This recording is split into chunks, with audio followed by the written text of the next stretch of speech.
Sarah,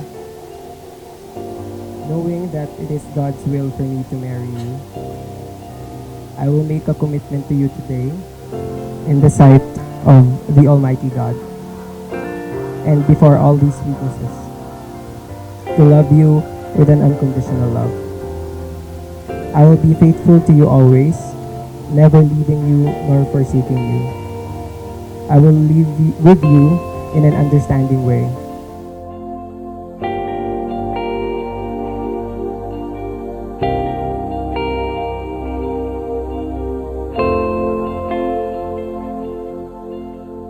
Commit to love you and submit to you as my spiritual covering.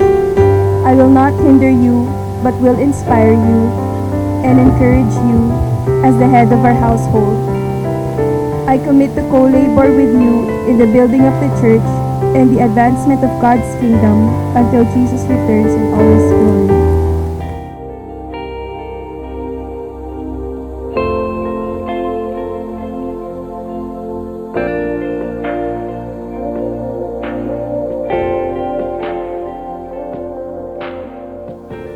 Marriage is more than your love for each other. It is a higher dignity and power, for it is God's holy ordinance, through which He fulfills to perpetuate the human race till the end of time. In your love, you see only your two selves in the world, but in marriage, you are a link in the chain of the generations.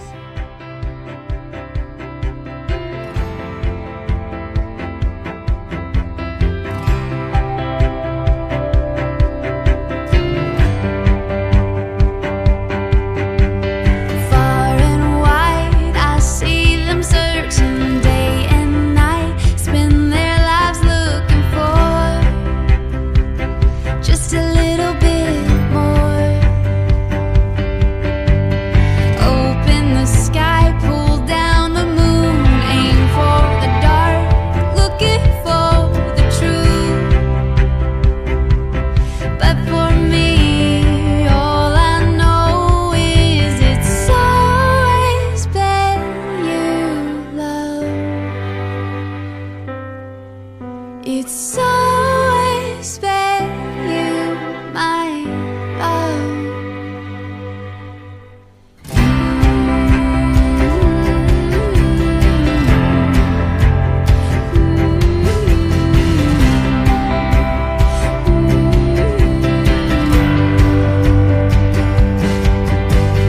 I'll be yours until the sun dies, till the stars fall from the blue sky.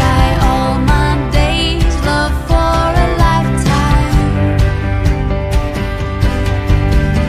You'll be the tide, I'll be the sea. The rise or fall brings you home to me, brings you home to me. Oh, it's always been you, love. It's always been you I love. Hopefully today, as Fred and Sarah enter into marriage, that is not what their response will be. I hope that today, after being guided with the Word of God, they know exactly what it takes to have a foundation for a long-lasting married life.